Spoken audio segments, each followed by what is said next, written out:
Я Евгения Ранжанц, и это моя презентация про ценовые исследования и аналитику фармацевтической индустрии. Я сделала ее в дополнение к презентации по маркетинговой информационной системе, которую я презентовала в апреле. Это целевая, именно про вот этот вид анализа. И почему именно про цены я сегодня решила поговорить? Потому что, конечно, в ситуации меняющегося уровня дохода очевиден у населения, который повлечет за собой изменение конъюнктуры спроса, при этом останутся все планы по профилю, обороту и так далее. Конечно, у многих фармацевтических компаний станет вопрос о том, как, собственно, что можно сделать с ценой.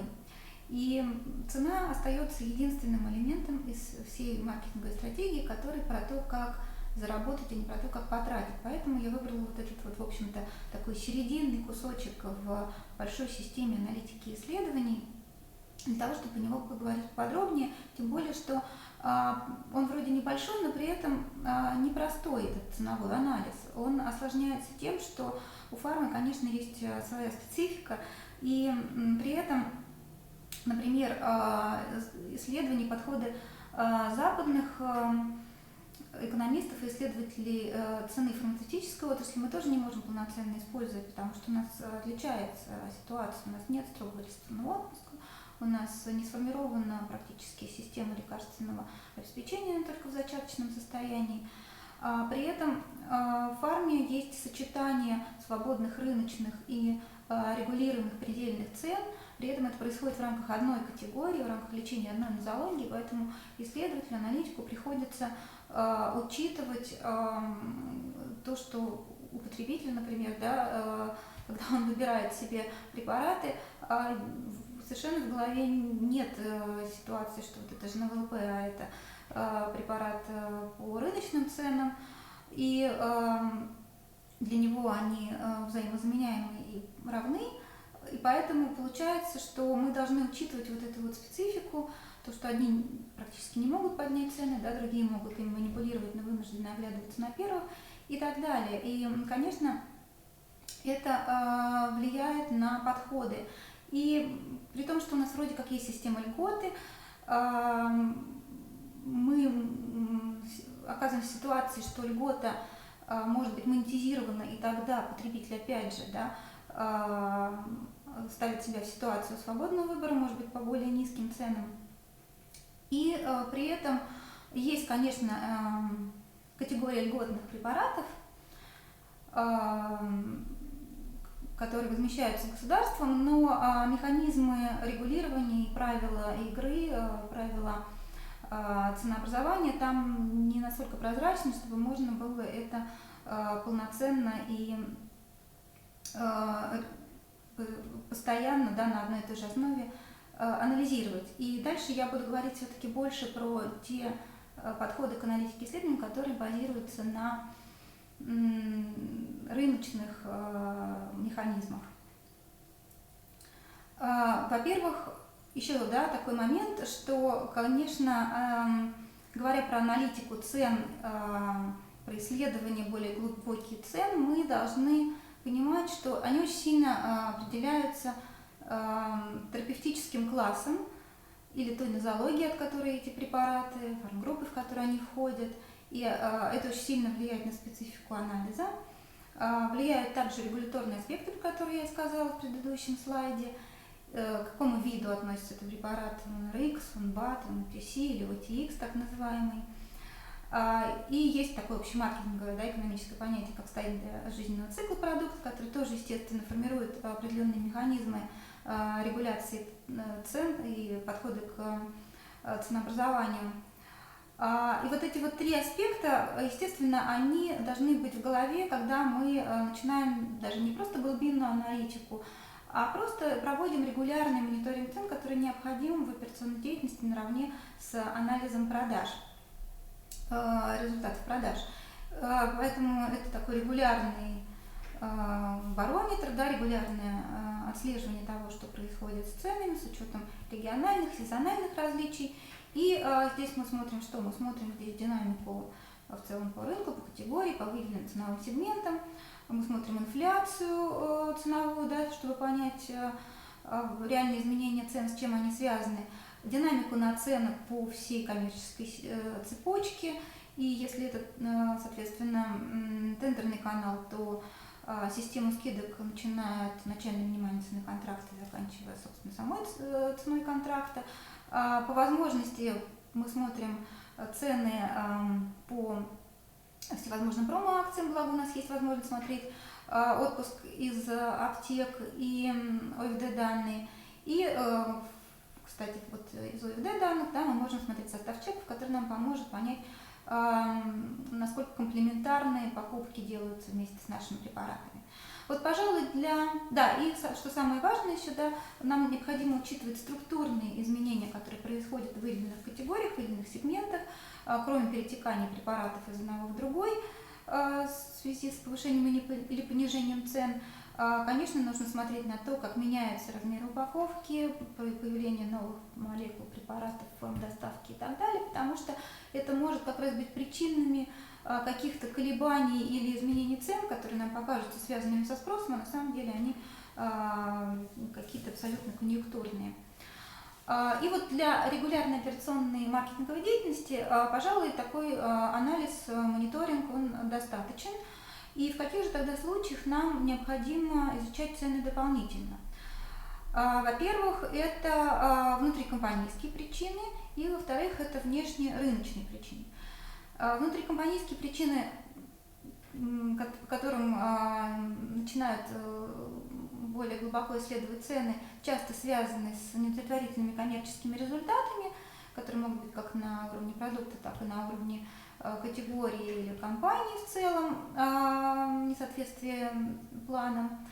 При этом может быть еще и причины, которые обусловлены продуктовыми, например, изменениями, планированием лонча.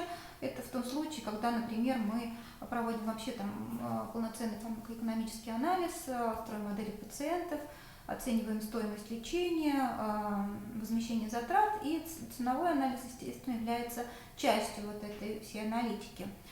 Может быть, ценовое исследование связано с развитием линейки продукта, когда нам нужно понять, как новый SKU впишется с точки зрения ценового позиционирования в уже существующую продуктовую линейку. Кроме смены стадии жизненного цикла продукта, может быть смена позиционирования, да, то есть когда мы, например, расширяем целевую аудиторию или список показаний по использованию препарата, и в этом случае мы, естественно, имеем право тоже пересмотреть цену. И на уровне категории компаний ценовой анализ может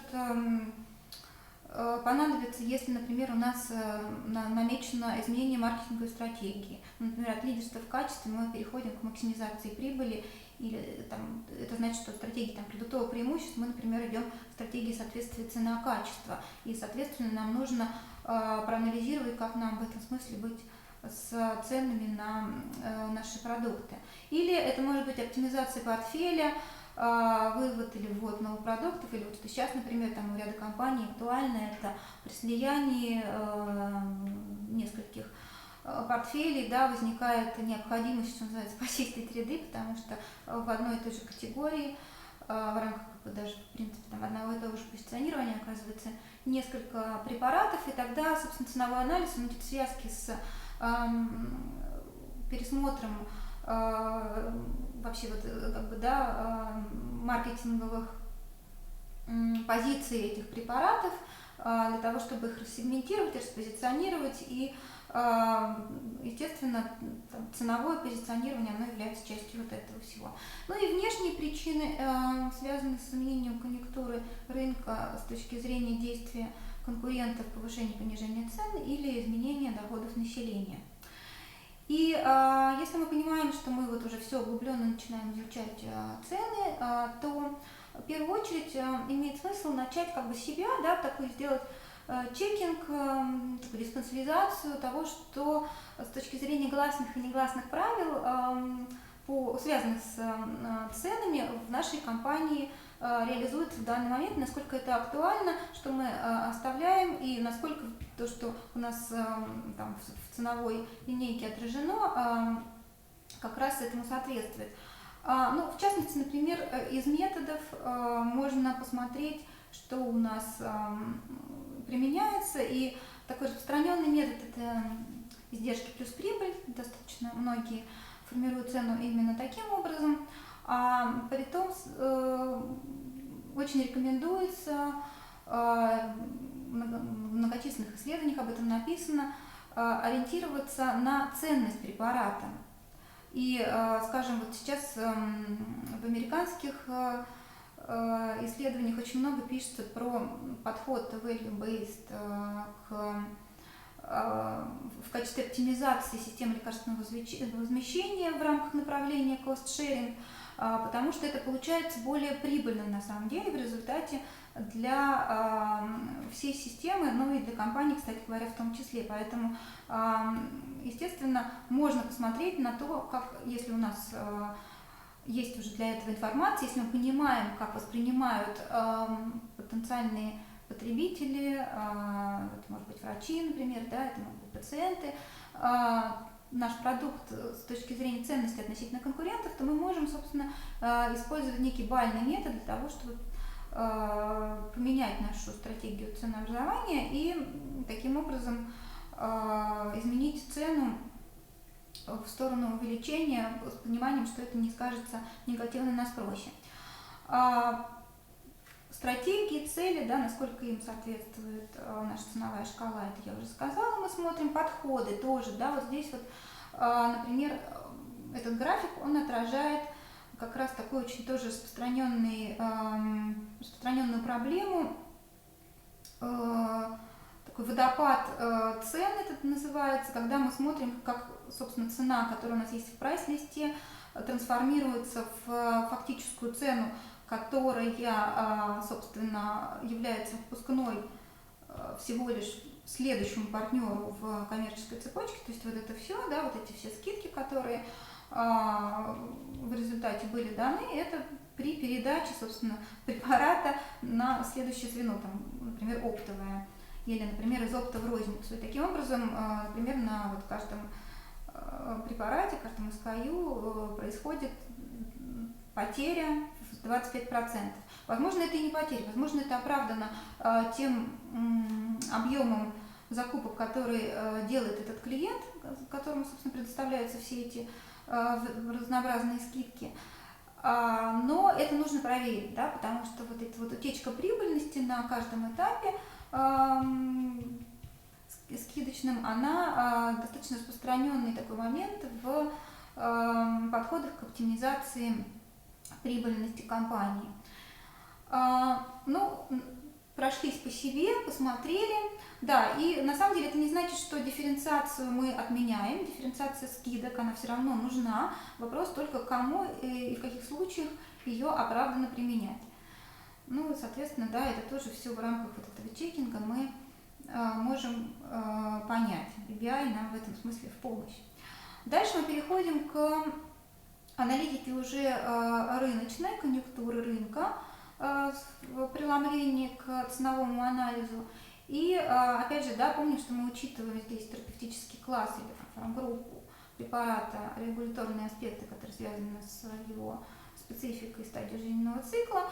И вот с учетом этого мы проверяем, насколько правильно у нас сформирована конкурентная группа препаратов. Потому что это тоже такой большой и важный момент, который часто нуждается в фарме в корректировке. Об этом, кстати, достаточно много пишет Павел Лисовский, говорит в своих рекомендациях фармацевтической розницы,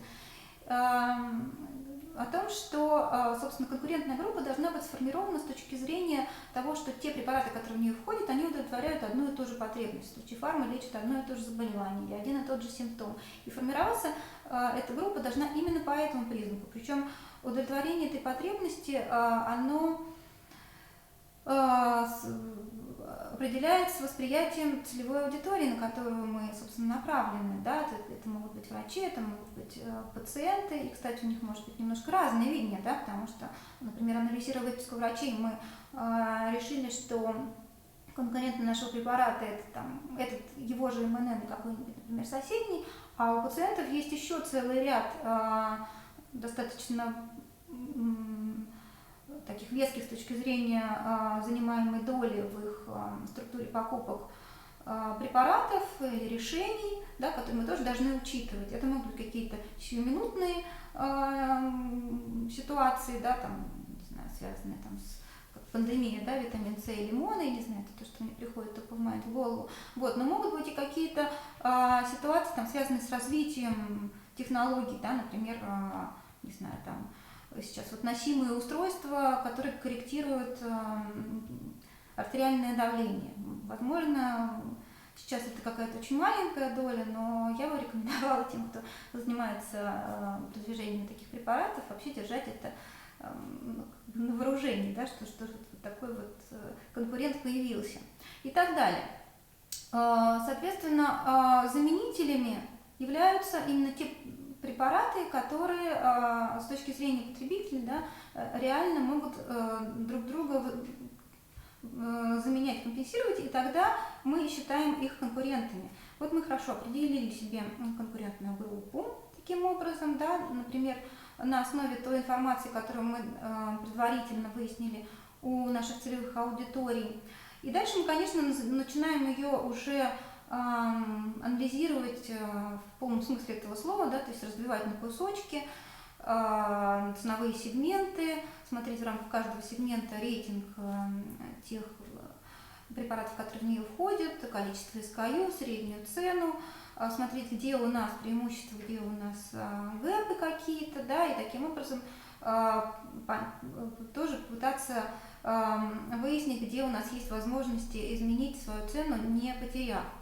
В том числе мы можем, естественно, там, разложить это по наценкам оптовой, розничной, там, фронт-маржа, да, в этой коммерческой цепочке, и таким образом посмотреть, кто как себя продает, что называется, да, коммерческим партнерам из аптечной розницы, и где мы здесь с точки зрения прибыльности для этих партнеров, но я бы не стала только на этом сосредотачиваться, да, только на этой основе строить свои потенциальные возможности изменения цены, ну, потому что получается, что тогда все, что связано с регуляцией спроса, зависит исключительно от аптечной розницы, а в принципе в полноценном маркетинге, конечно, это не так. Поэтому здесь я бы рекомендовала анализировать дальше, пытаться понять, как те конкуренты, заменители, да, ключевые, которых мы выделили, выстраивают свое ценообразование, например, проанализировав другие препараты из их портфеля, и спрогнозировать таким образом, какое может быть у них в плане ценовой стратегии дальнейшее движение, да, для того, чтобы спрогнозировать, что мы можем в этом плане сделать со своей ценой.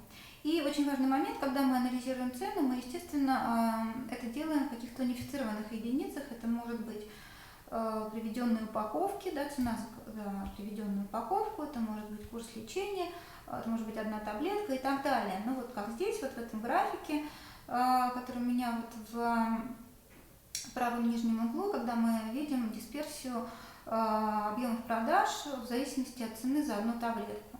Здесь, кстати, такая прям идеальная картина, в форме такого редко бывает, но это БАДы.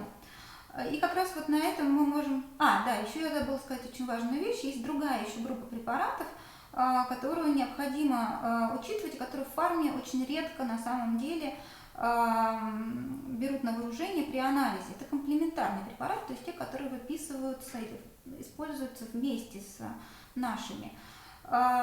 И действительно, у нас их как бы меньше, чем в других каких-то отраслях, но есть, например, там целая группа нозологий, даже направлений, да, терапевтических классов, кардио, онкология, диабет, где схемы лечения, комбинированной терапии, соответственно, курс состоит из препаратов из различных категорий, и не обязательно там, да, мы покрываем весь этот спектр. Поэтому, соответственно, когда мы продумываем изменения своей цены, мы должны учитывать не только потенциальные действия заменителей, но и то, что может быть с ценами у комплементарных препаратов, да, чтобы не получилось так, что потом из-за того, что они повысили свои цены, да, потребитель решил, пациент, сэкономить именно на цене нашего препарата, чтобы там ценовой курс у него осталась все-таки в рамках.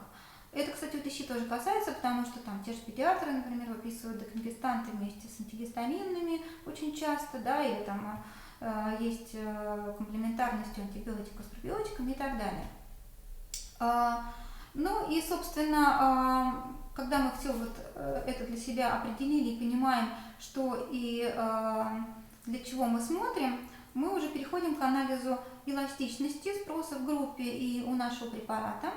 И здесь опять же и для российской фармы это характерно, и Павел Лисовский об этом тоже много пишет, и западные исследователи отмечают, что для большинства категорий в целом, если мы смотрим на их эластичность, то есть зависимость величины спроса от цены, характерна очень низкая эластичность, ее полнейшее отсутствие, то есть коэффициент эластичности Е, он меньше единиц по модулю, иногда даже он меньше 1/10 единицы. У меня вот очень часто, когда я считала, оказывалась там эластичность, как вот на этом графике, там, меньше, да, меньше 0,1, это даже 0,02 и там 0,05 и так далее, с плюсом или с минусом.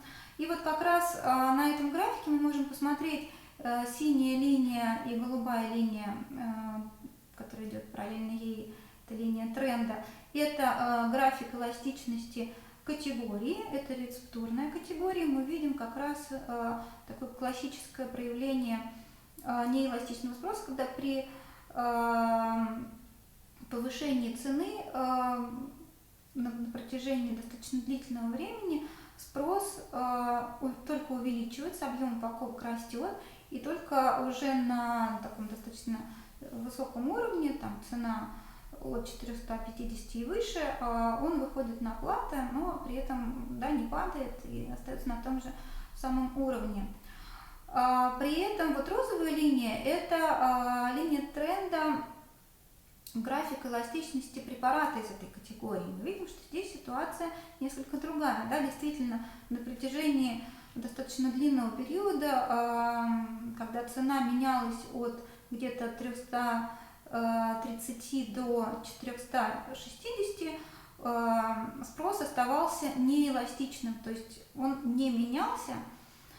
И за счет этого, за счет роста цены, компания, хоть и не наращивала там количество проданных упаковок, но наращивала зато объем в деньгах. Но после определенного момента, да, это где-то вот цена 470 рублей, мы видим, что эластичность изменилась, и реально спрос на этот препарат становится эластичным, и дальнейшее повышение цены просто чревато потерей прибыльности, потерей дохода по этому препарату. И вот этот момент, да, это так называемые ценовые пороги, его, конечно, очень важно ловить не ретроспективно, как вот сделано здесь, да, а пытаться оценить заранее.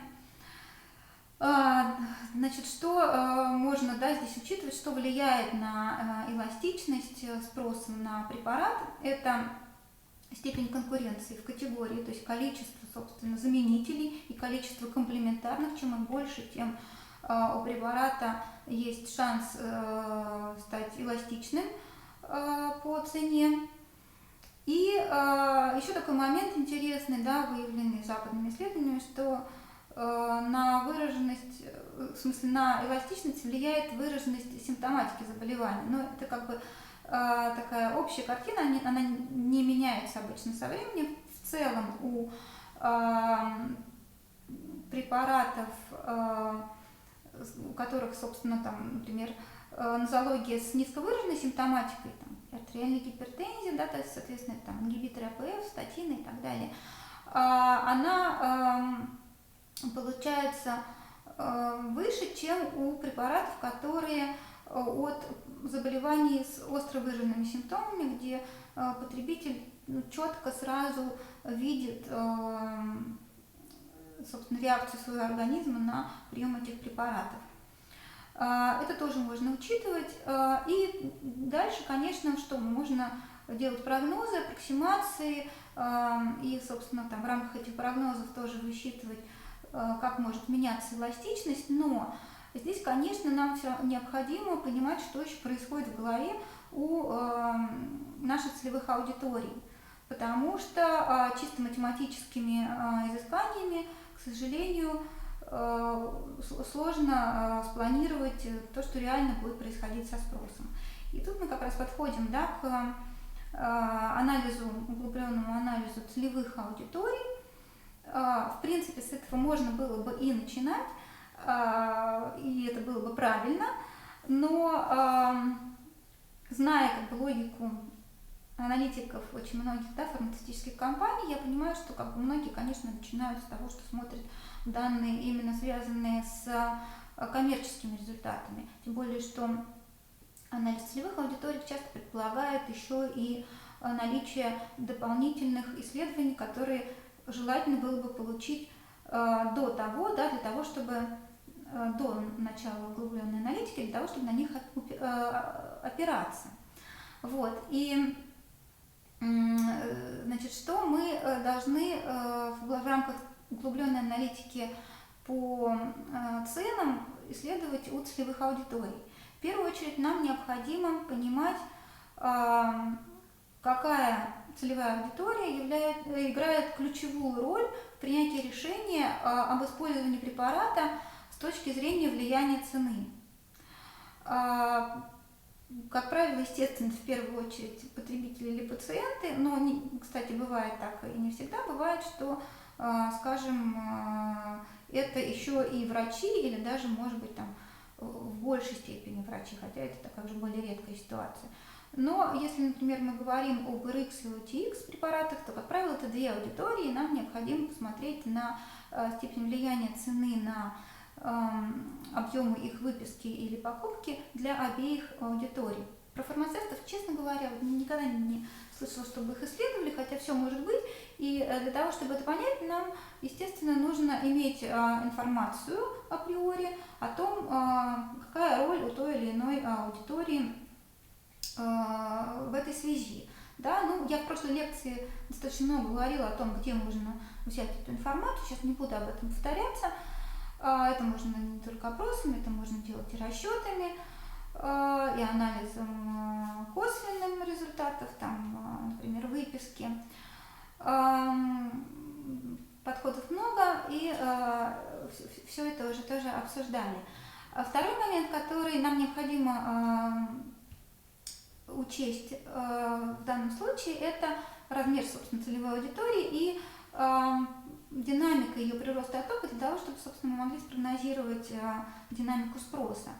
Из характеристик в данном случае нам важнее всего, конечно, уровень дохода. Не говорила в прошлый раз, сейчас дополню, что, ну, кроме росстатовских данных, если нам, например, нужно просегментировать доход по возрастным группам, то вот я брала, например, это в Health Index.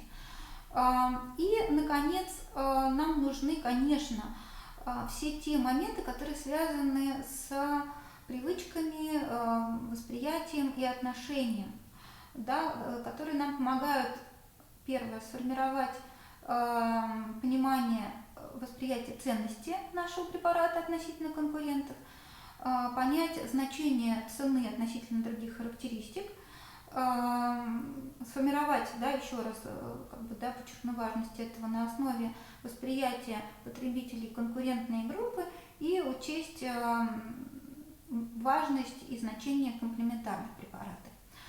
По идее, нам изначально, да, нужно иметь эту информацию, собранную в исследованиях привычек и отношений TUND, так называемые, или это могут быть данные панельных исследований покупок, или мы анализируем данные выписки.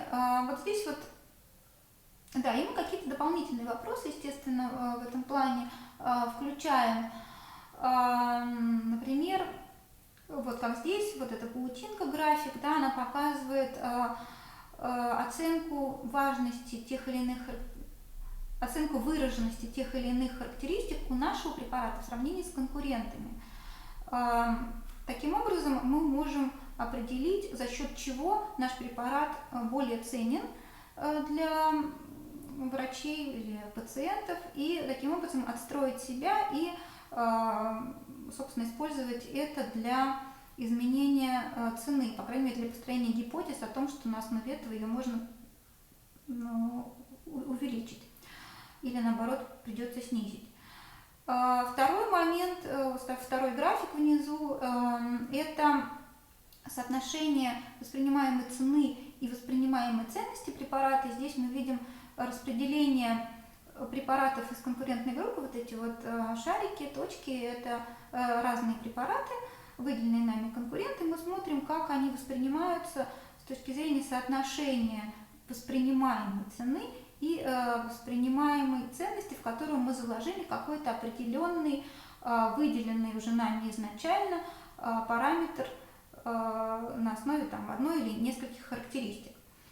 Еще, конечно, здесь важный момент, если мы имеем дело с брендом, с торговой маркой, то тоже необходимо, конечно, в рамках уже бренд health мониторов здоровья бренда тоже отслеживать, насколько сила бренда позволяет удерживать или повышать его цену, да, особенно в ситуации, когда высокая конкуренция, как я говорила, собственно, на предыдущем слайде.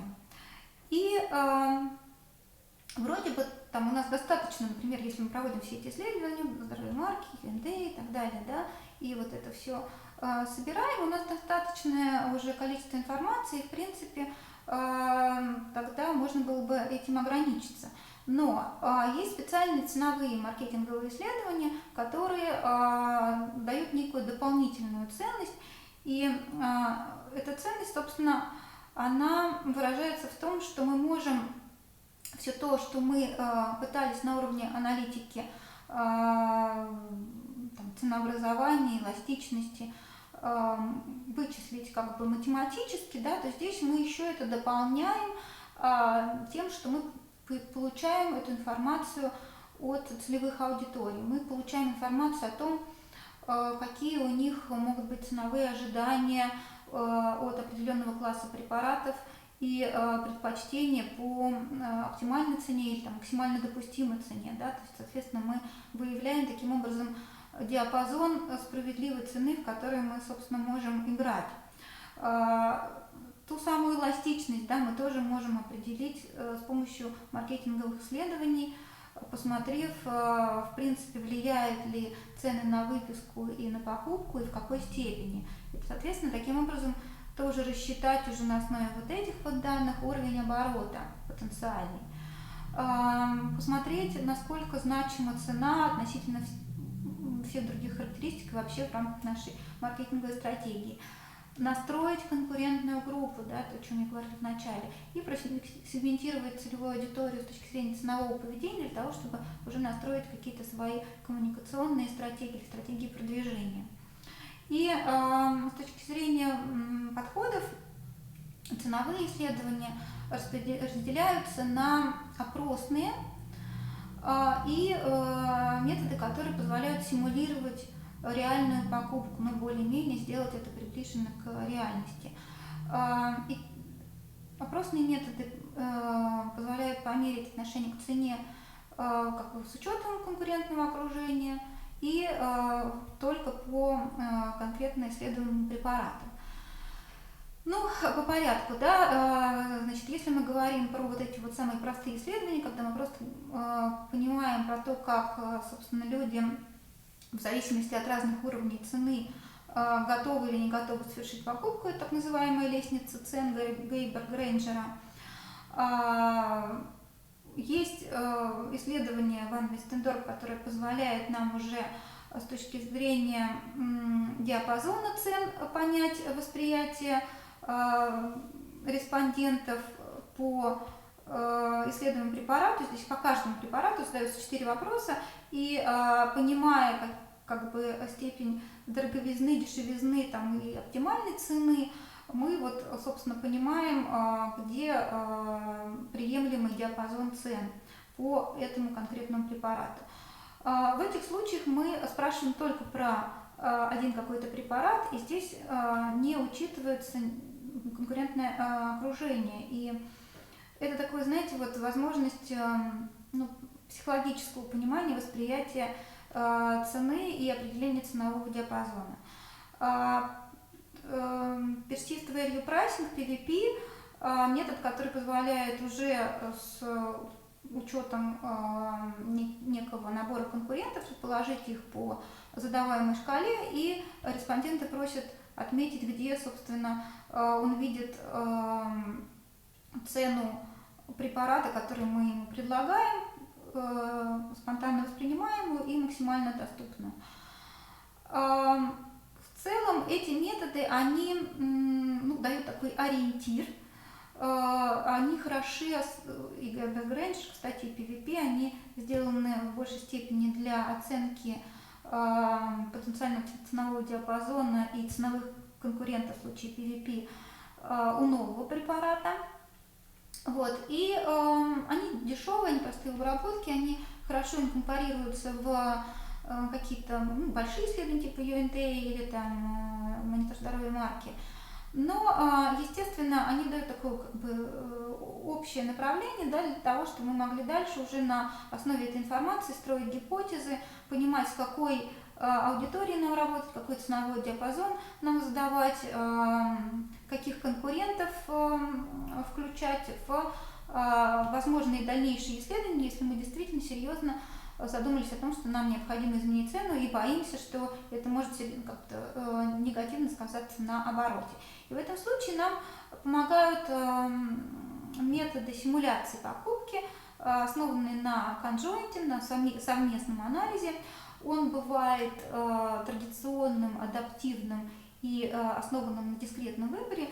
И вот для цен, для ценовых исследований больше всего подходит choice-based conjoint, то есть метод дискретного выбора, поскольку там небольшое количество атрибутов обычно задается цена, одна из них, и еще несколько параметров, которые мы считаем важными, и на основе комбинации вот этих вот атрибутов и тех уровней, которые мы по ним задаем, формируется произвольно набор профилей препаратов, которые в рамках игры в покупку задаются респонденту, и таким образом его ставят относительно все-таки в ситуацию реальной покупки, где есть набор конкурентов, вот есть определенные целиковые профили препаратов, да, с ценами, с упаковками, со всеми вообще атрибутами, там, типа, не знаю, там, количество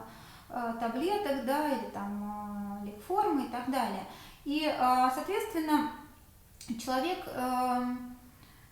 поставлен в ситуацию, когда ему, в общем, просто нужно выбирать. Нет необходимости для него оценивать и ранжировать свою собственную структуру предпочтений, что для него неестественно, и в таких случаях обычно какие-то латентные мотивы, они уходят, да, мы их теряем. Мы ставим его в ситуацию компромиссного выбора, предлагая ему и желаемые, и нежелаемые атрибуты. Таким образом уходим от проблемы завышенных оценок, которые тоже очень часто в опросных методах. Но здесь, конечно, дорогое исследование, более дорогое, чем предыдущий, потому что оно предполагает достаточно серьезный уровень подготовки обработчиков, и чем лучше они подготовлены, тем больше и реальнее, более приближенно к реальности мы получим результаты. И здесь предполагается симуляционная программа, которая потом отдается клиенту, с которой он, собственно, может играться и таким образом какие-то манипуляции по соотношению цены и оборота выстраивать.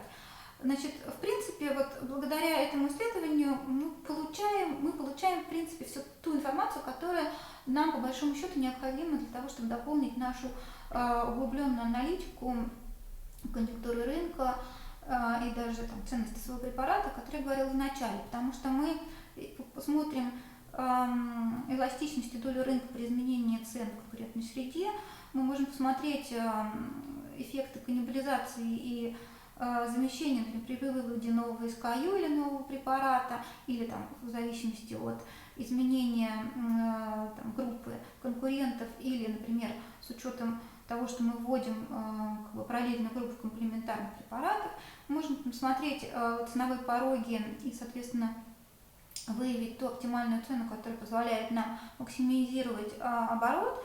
Можем скорректировать relevant set, так называемый, да, то есть набор конкурентных препаратов, которые мы включим потом в свой регулярный анализ, мониторинг по конкурентной среде своего препарата. Вот. И ну, вот здесь вот, да, вот это все примеры, они, собственно, внизу и показывают то, о чем я говорю. Скажем, график, да, эластичности по цене с коэффициентами эластичности, пороговая цена, вот эти вот, не знаю, видна ли вам мышка, вот эти вот столбики, где изменение доли обоих SKU препаратов, когда мы, собственно, исследовали в рамках одного бренда несколько SKU, в данном случае 2, и смотрели, как при рекомендованной цене, которые мы получили, исходя из анализа вот этих вот ценовых игр, как у нас будет меняться потенциальная доля в категории и вот, как бы в этом, да, самом правом графике, за счет каких конкурентов, за счет каких SKU будет вот эта вот реструктуризация доли рынка.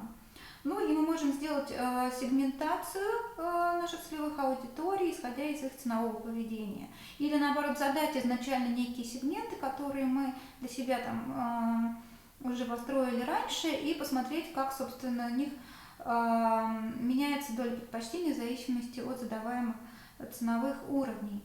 Значит, все хорошо, но единственное, что, конечно, кроме достаточно высокой цены относительно, есть еще несколько ограничений, естественно, для всех вопросов, да, когда мы все-таки симулируем ситуацию и получаем не реальную рыночную долю, а скорее долю предпочтений, которую мы как бы в данном случае принимаем за рыночную долю, и понятно, что нужно потом смотреть на результаты с поправкой на это.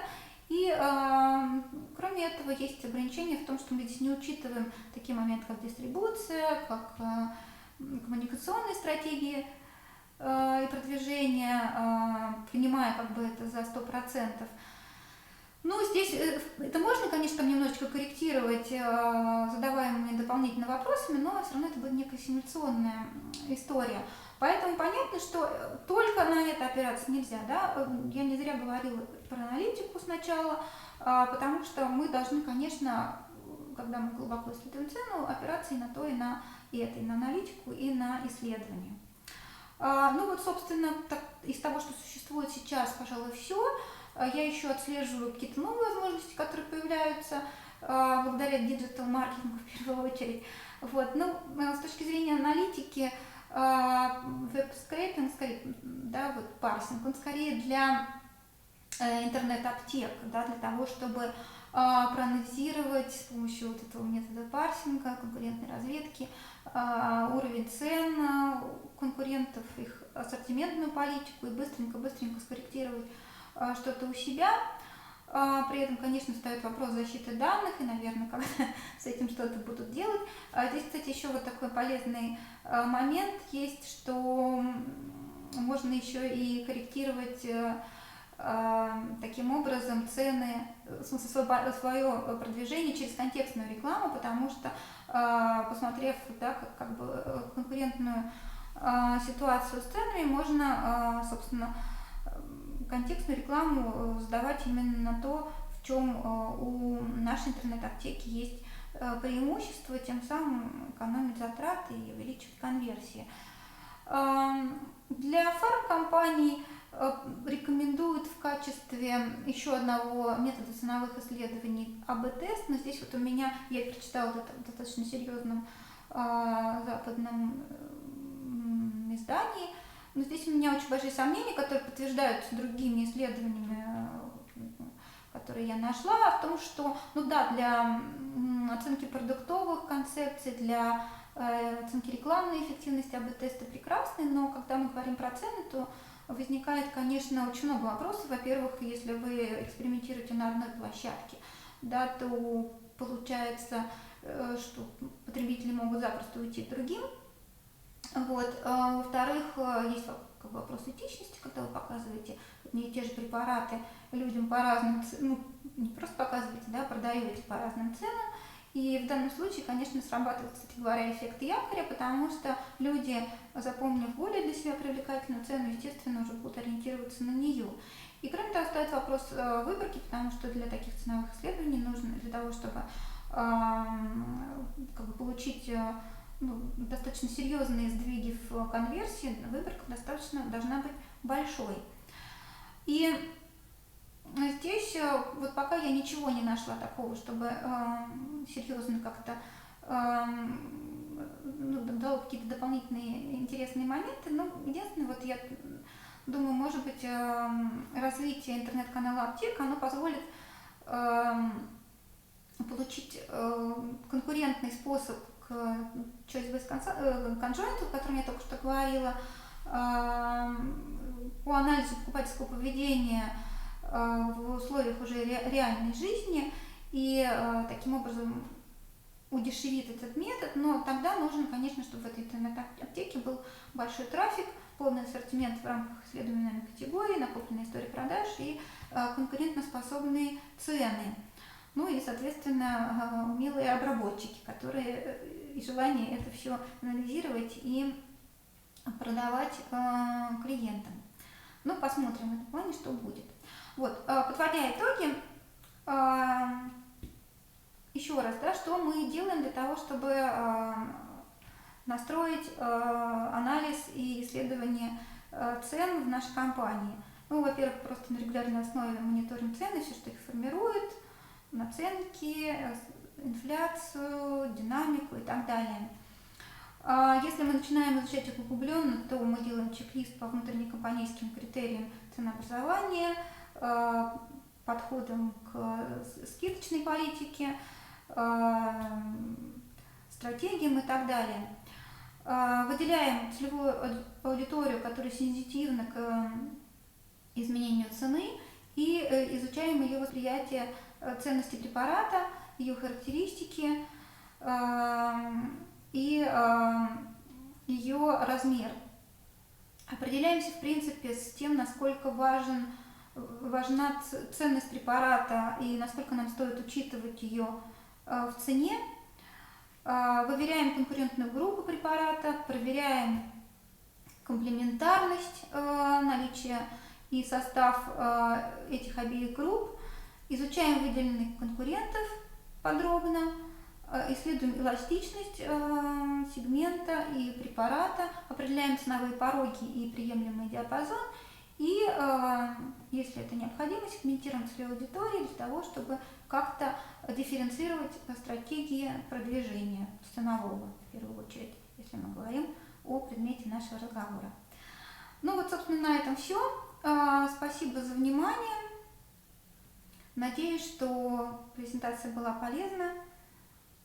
Всего доброго, хороших прибылей и высоких оборотов.